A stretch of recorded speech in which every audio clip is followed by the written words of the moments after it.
Hey there folks, the number one fan of not uploading on YouTube at all whatsoever, here with another video, and today I want to do another entry in my Rapid Record Recap series. What is the Rapid Record Recap, you may be asking? It's a series that I do a new entry in about every 3 months or so-ish on this channel, where I talk about the previous 3 months and all of the new releases that I, for one reason or another, didn't get a chance to talk about on the channel in some form.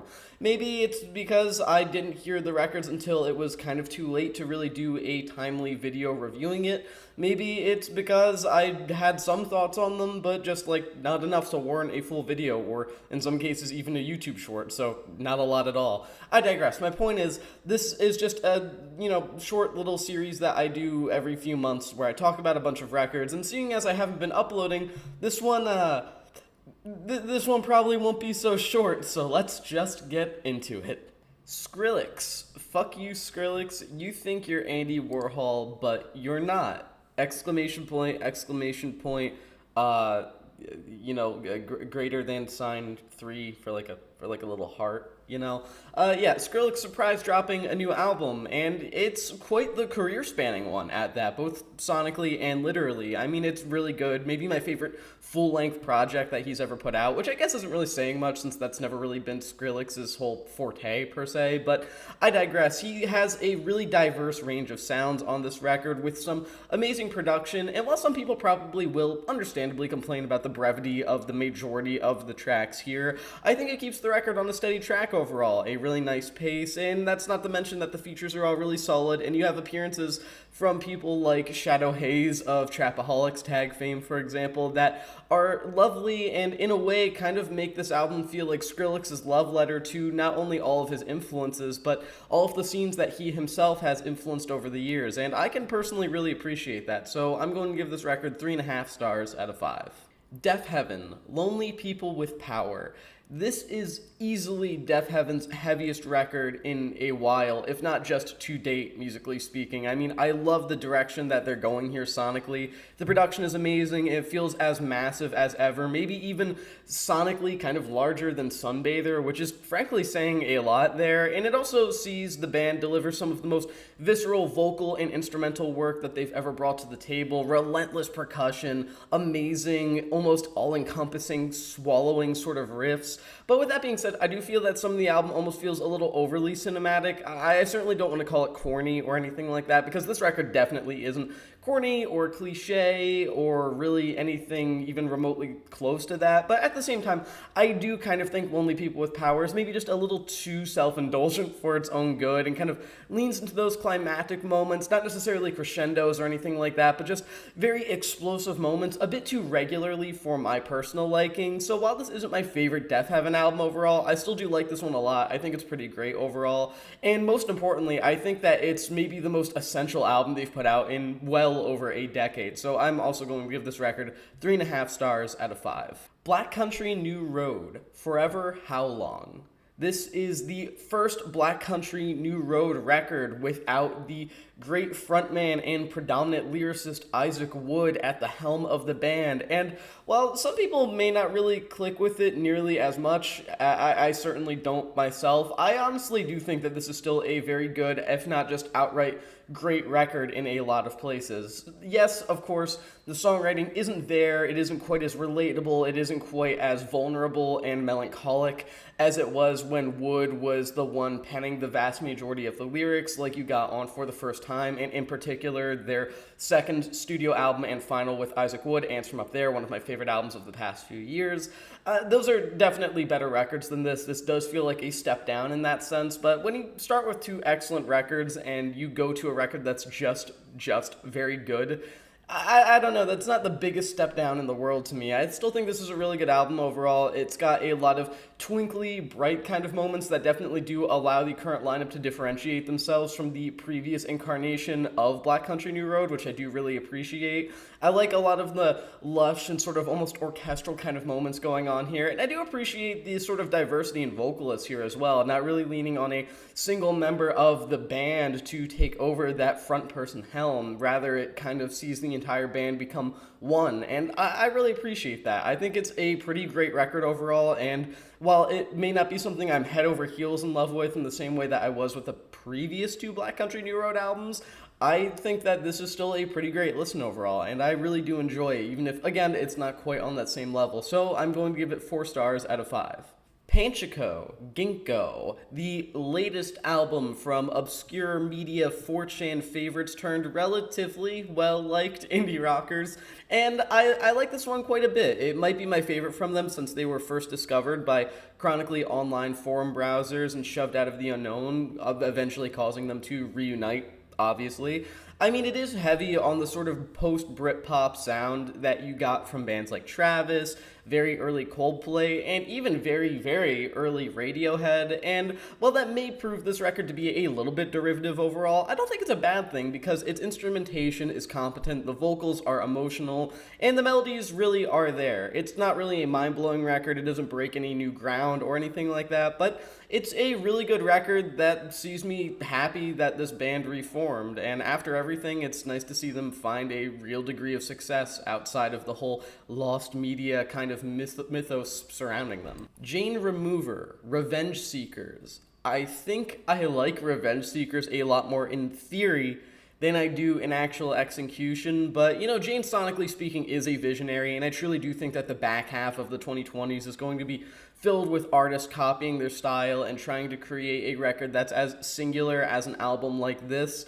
Census Designated as well, or even Frailty, but whereas I thought those other albums were varying degrees of good to great, I feel this one is just a bit too wall of noise oriented to be especially memorable, a problem I did admittedly somewhat have with Census Designated as well, to clarify, but I digress. The production here is great overall. There's just a lot of shoegazy walls of digitized noise that sort of blend together after a while, and rather than creating this consistent atmosphere, it leaves a lot of things feeling a bit less hard than it would otherwise, just a little bit one note overall, and outside of a couple tracks like Professional Vengeance and Psycho Boost, everything all just kind of becomes one big mess of modern digicore and hyperpop sounds with a kind of punkish energy and rap influence behind it. And I also, speaking of which, don't really care for Jane's vocal performance here either. I mean, everything just comes across as slightly contrived and just overall forced. The sort of half-rapped talk singing style that they deliver on here just does not at all suit them or their delivery style or just general voice whatsoever. I don't ever want to call any music cringeworthy or anything like that. I think that's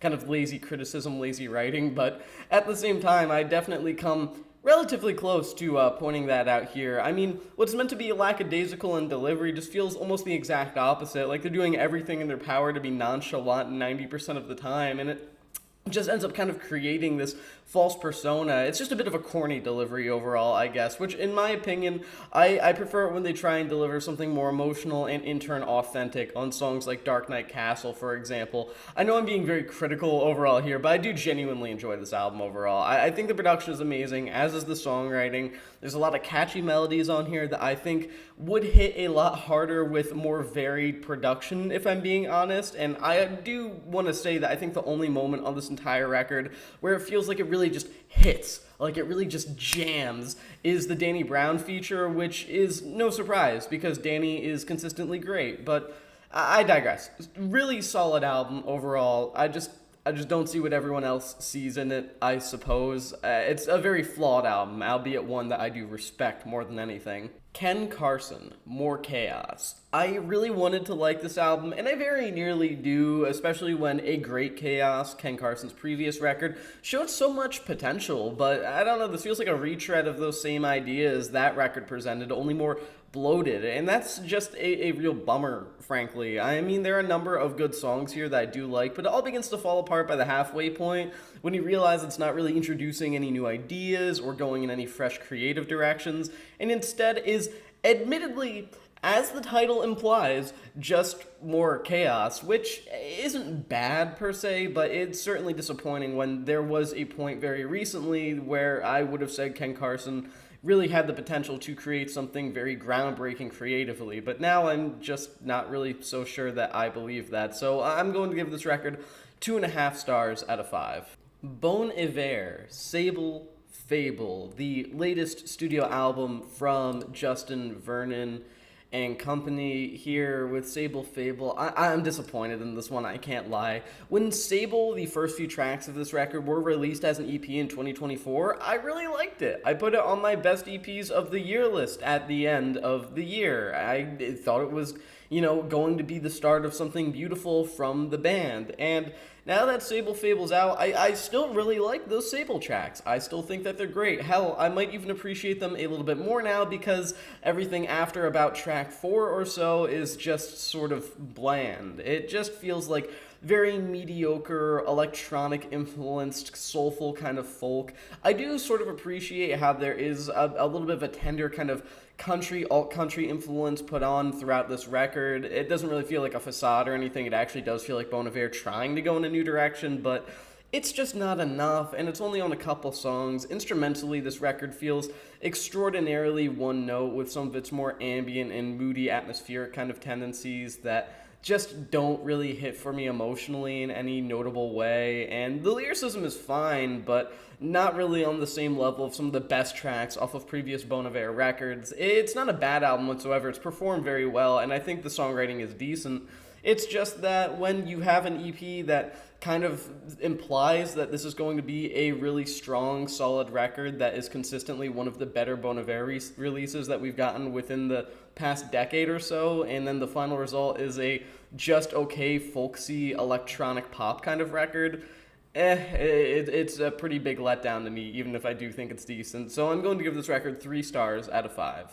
Melvins, Thunderball. This comes so close to being one of the most unique Melvins albums in a while, with its embrace of glitchy electronic instrumentation without ever losing sight of the heavy, sludgy, stonery kind of metal that they helped pioneer many decades ago, and at the same time, it just doesn't quite make it there. The riffs feel meaty and dense, but they don't really go anywhere, which is fine. That kind of grinding sort of sensation has always been a part of Melvins as a band at their core, even on their best records.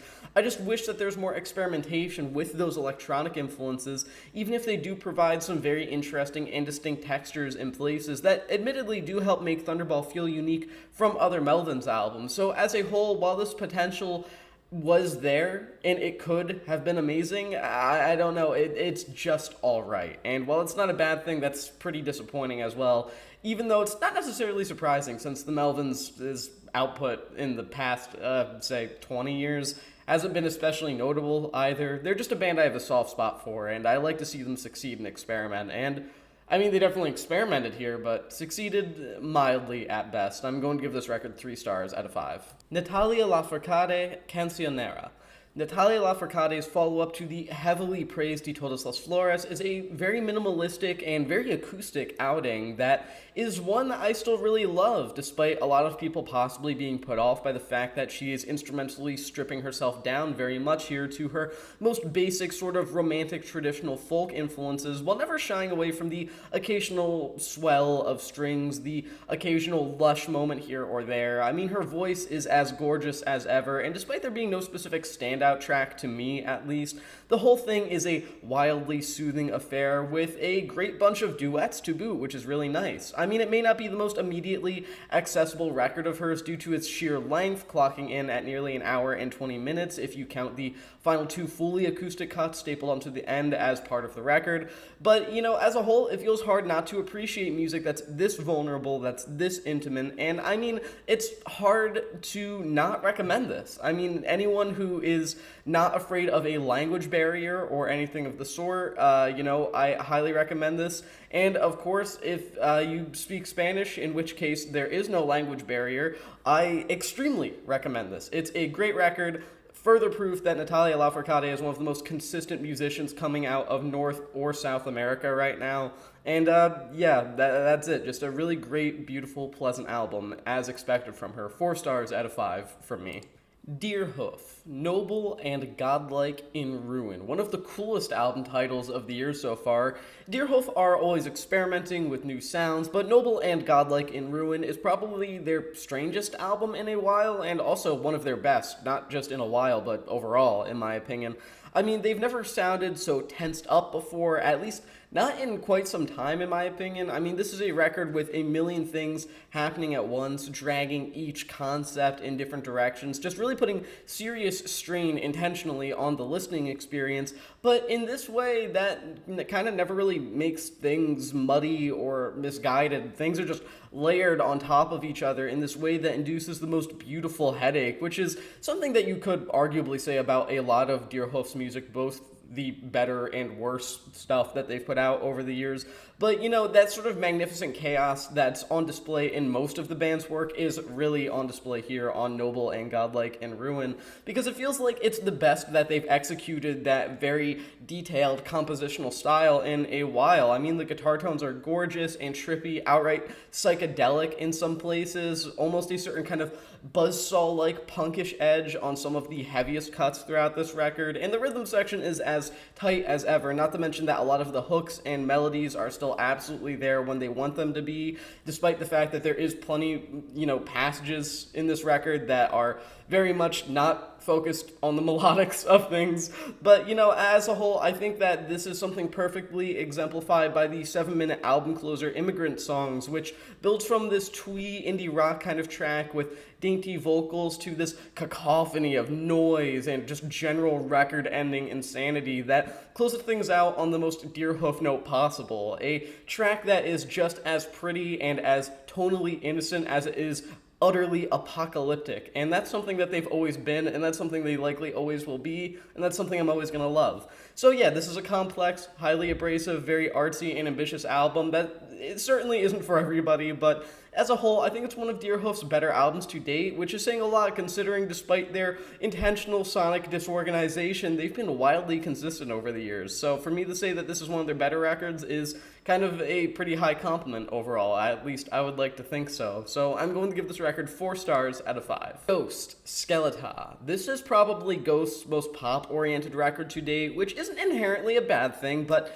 it doesn't really bode well for the record as a whole, seeing as their weakest work yet has been those more pop-oriented experiences. But they know how to write a hook, they know how to write a chorus. They prove that with just about every song here having some sort of memorable melody, but yeah, this is light work, feeling like a pastiche of classic AOR bands like Boston with a sort of Party City Halloween kind of edge, rather than the great occult rock themed stadium rock type band that they once were. And I certainly don't care for the twinkling keyboards on Cenotaph, nor do I really like the overdramatic lackluster album closer Excelsis, but the opening 3-track run is pretty good, and as a whole it's produced well, which is something I can consistently say about virtually every Ghost album at least.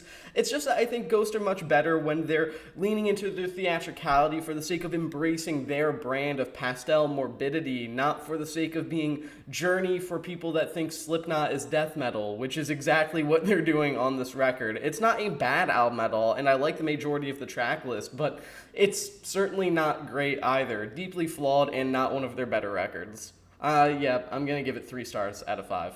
Viagra Boys. Viagra Boys, or Viagra Boys, depending on which way you choose to read the title.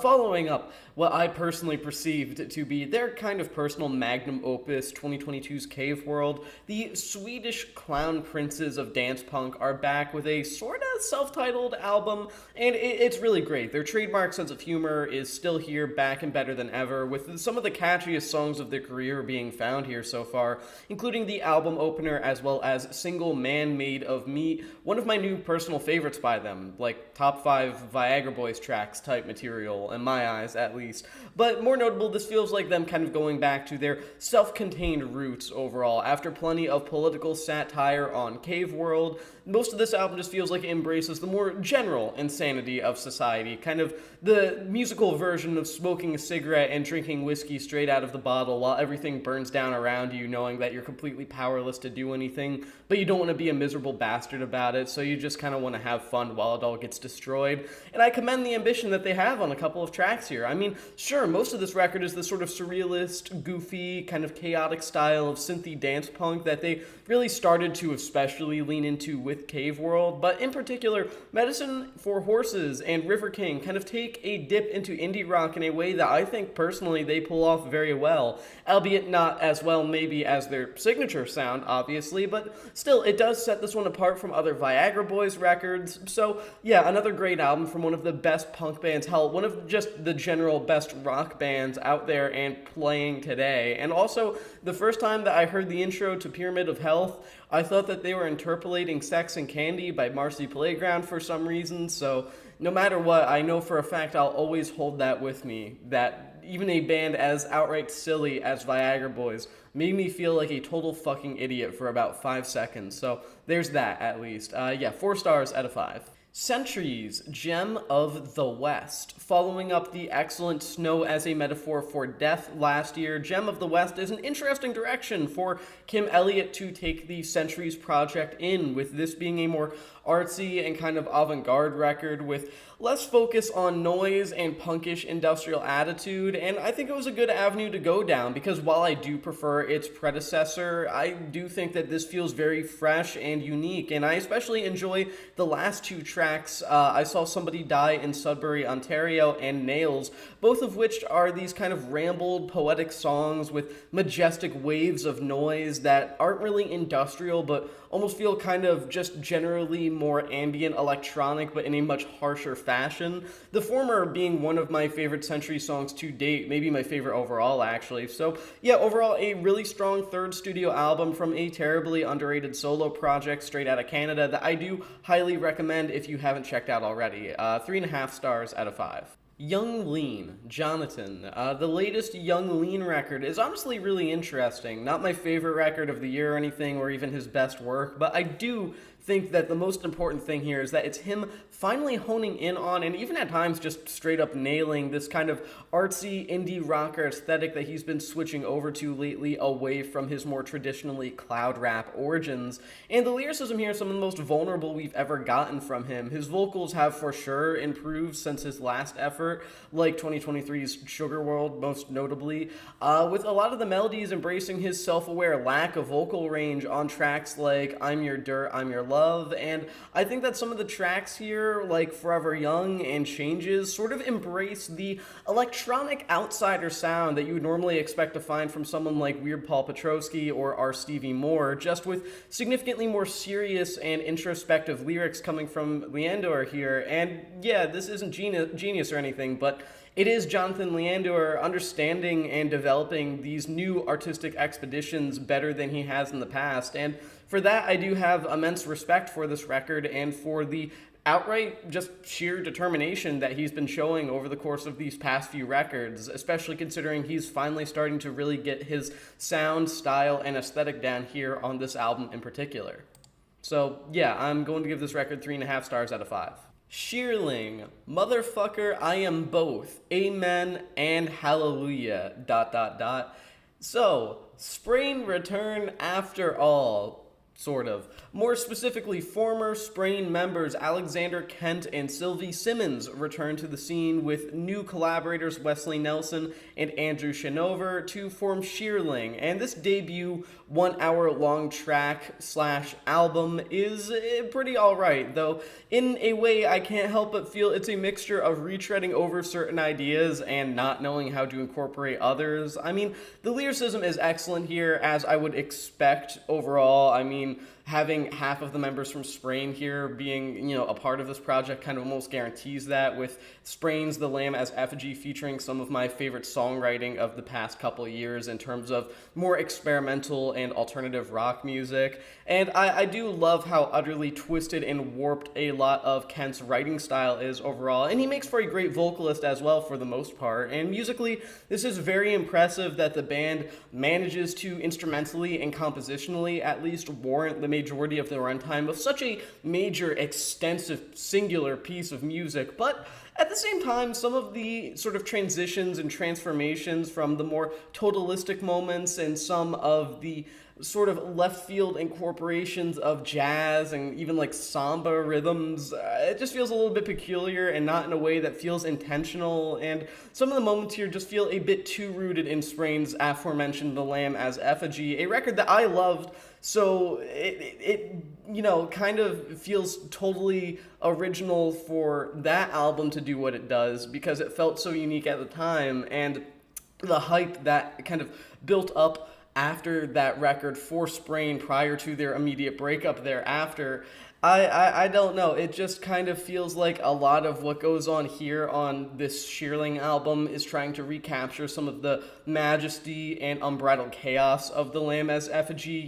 Kent's manic screaming, which is always a bit horrifying and powerful, but nonetheless, the effect wears down on a record like this for those like myself who have prior experience with his work and have kind of seen those cards be played before, so to speak, and it kind of sees the band rely on a lot of these, again, very avant-garde kind of chaotic passages that I can't help but feel were previously executed on the members of Shearling's prior experimentations with Sprain and surely with other bands as well, leaving this record feeling maybe in some places a bit misguided, a bit self-indulgent, a bit repetitive based on the prior work of the band, which in most cases I wouldn't have a problem with, but in the case of extremely experimental and inaccessible music like this, it does become maybe a little less forgivable, but I digress. I still think this one's pretty cool overall. I think it's pretty solid, just I'm not blown away by it in the same way that I was with some of the members' prior outings with other projects, but that's not a bad thing overall. I still do like this one, and I'm going to give it 3 stars out of 5. Model Actress, Pirouette. Model Actress following up Dog's Body with an album that is nearly as good, which I may think that the aforementioned record has a slight edge over Pirouette based solely on the fact that it is that much more raw than Pirouette. I also think that Pirouette is a much darker and moodier outing. I mean, if Dog's Body was pure queer lust and aggression, then this is pure queer introspection and also, still lust, because it wouldn't be a Model Actress album if it wasn't wildly horny. But, songs like Departures and the spoken word interlude Headlights do something unique by completely stripping away any personas or characterizations to be fully earnest emotionally while smoothing things out a bit musically as well and giving some sonic diversity to Pirouette that you could argue Dog's Body didn't really have in comparison. So this really does kind of feel maybe a little bit less prepared for a sketchy goth nightclub than its predecessor.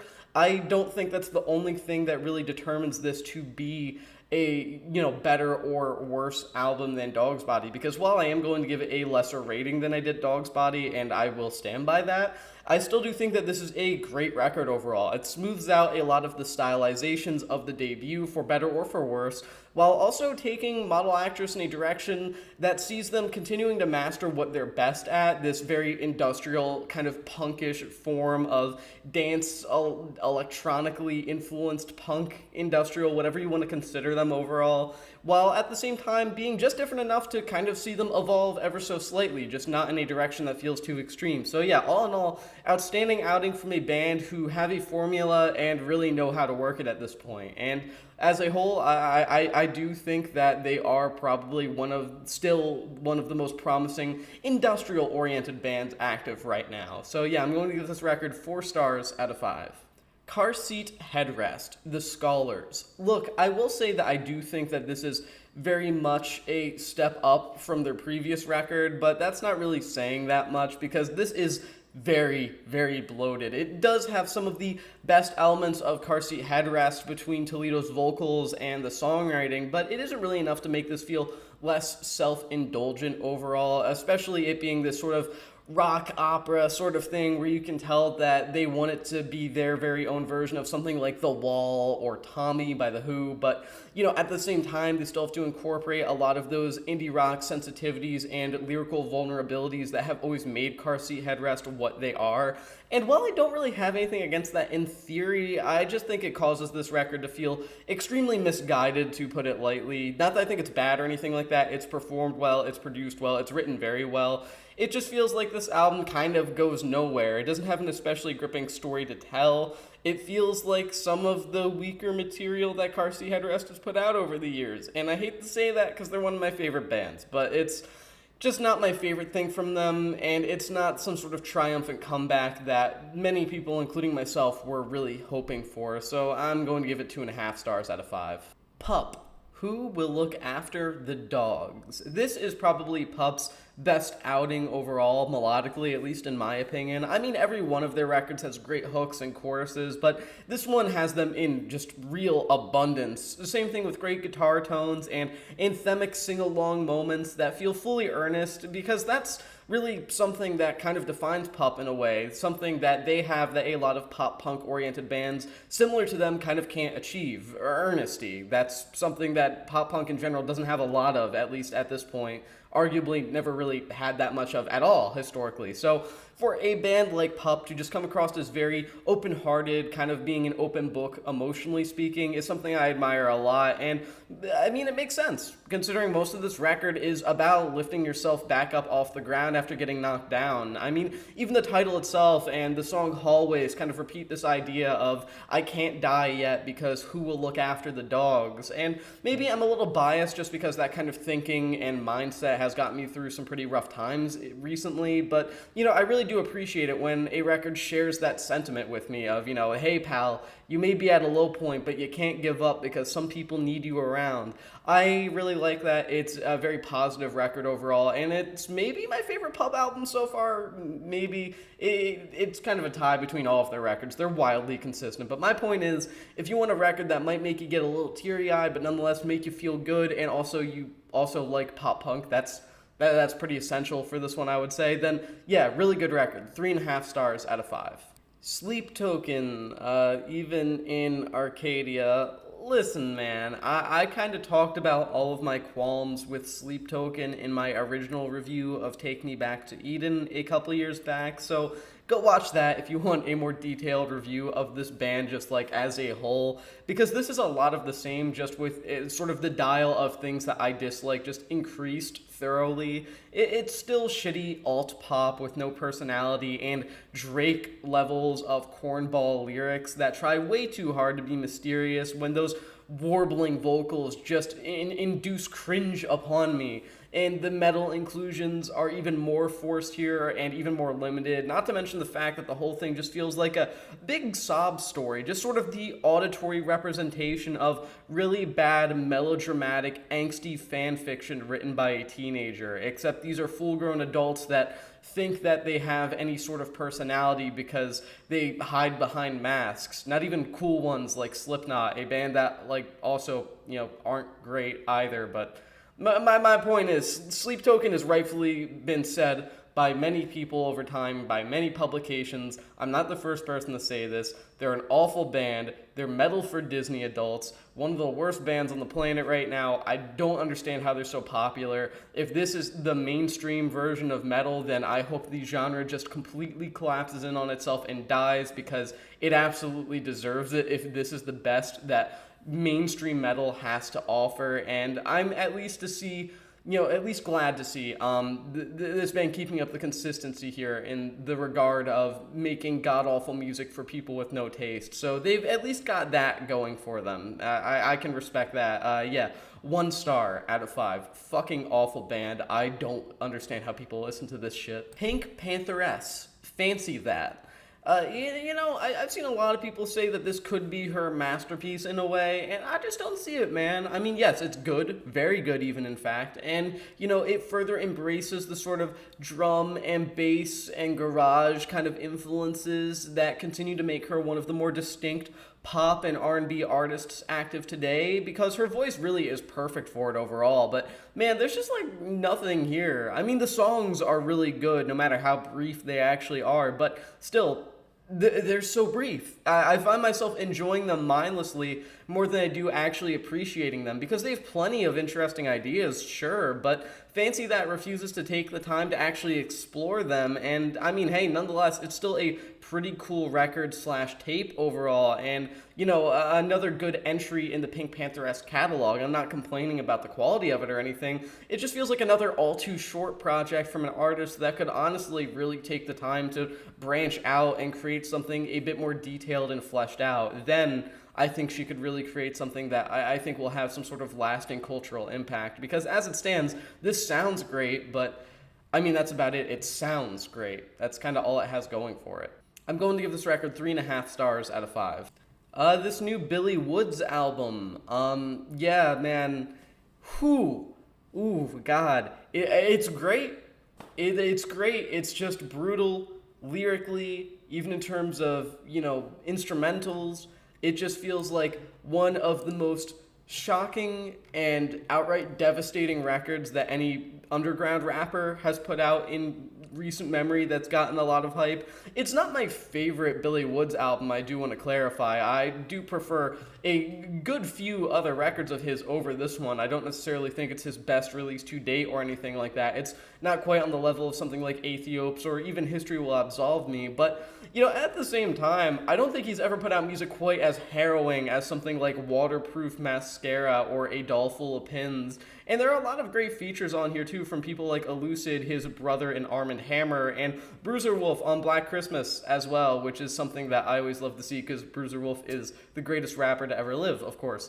But no, really, overall, I do think this is a great record. It's disturbing, it's uncomfortable, and it's one of the most outright intense albums that Billy Woods has ever written, and his flows are outstanding, the beats are great, the production is amazing, and yeah, just a rough one, man. It's a heavy album when, the majority of music critics on YouTube absolutely cannot say the title of this album. That is also largely kind of due to the fact that we're a bunch of, white nerds that rate your music. But my point is, a record is really heavy when this kind of album, despite, again, not being my favorite Billy Woods album, is kind of not even remotely able to be compared to anything else he's ever put out. It's intense. I'll just say that. 4 stars out of 5. Erika de Casier, Lifetime. Man, this is kind of unprecedented for me in a way. Don't get me wrong, I've always liked Erika de Casier as a vocalist. I've always thought her production was interesting. I just never expected her to put out an album that I thought was this great, at least not anytime soon, but here we are with Lifetime, an album that really interestingly incorporates a lot of sort of smoky, down-tempo kind of influences that I personally really enjoy, kind of trip-hoppy, ambient kind of moments throughout that really work for her overall. It really allows her personality behind the mic to shine through, and the production is absolutely gorgeous in places. My only qualm with this record is that it's kind of just a little bit too short for my liking, being only roughly half an hour. I wish that we could have gotten even a full hour of music like this. I don't think I could ever really get old of this, and I do think that if she puts out another album within this kind of same vein, but expands on it a little bit more, maybe takes it in an even more ambitious direction, it could be top 10 albums of the year. I'm not saying that I think this one is top 10 of the year so far. I don't, but still, I think it's a great record, and I'm sure this probably will make my top 50 list at the end of the year, and I'm really happy to say that because I never really expected her to really just strike so hard and so efficiently with a record that's this easily accessible and enjoyable and easy to appreciate with some absolutely gorgeous soundscapes. Yeah, overall, just a really beautiful record that I'm going to give a solid 4 out of 5. Mike and Tony Seltzer, Pinball 2, the sequel. I mean, there isn't much that I would say about this that I haven't already said about the first Pinball collaboration between rapper Mike and producer Tony Seltzer last year, but while I may prefer the more abstract kind of beats that Mike usually raps over on his fully solo projects, he handles trap really well here, especially with this being maybe a bit more dreamy and just generally peculiar sonically than the first Pinball album, if I'm being totally honest. And as always, Mike is a great introspective lyricist and personality behind the mic, it's another really great collaboration overall, with great flows and bars from Mike and great production and behind-the-scenes work from Tony Seltzer. Two extremely consistent, extremely talented artists coming together to make a really good collaboration that I think is worth checking out if you're a fan of either of the parties involved. I'm going to give this record 3.5 stars out of 5. Arcade Fire, Pink Elephant. Yeah, if you haven't really been paying a ton of attention to the sort of Arcade Fire lore, if you will, there are a lot of pretty nasty allegations surrounding Win Butler, and as a whole, Arcade Fire's legacy is even more in the dumps than it already was. And I say that because a lot of people treat these allegations like they are the thing that has destroyed Arcade Fire's reputation, when honestly it's kind of been going through the ringer for a minute at this point. I mean, one bad album, forgettable album after the next, and even me being someone who thought that their album prior to this one, was actually pretty alright, I can't defend the majority of their post-Reflector output. Hell, even like most of their post-The Suburbs output. They've been having a rough patch that has lasted, at this point, the majority of their career, and most of their music is pretty hard to defend.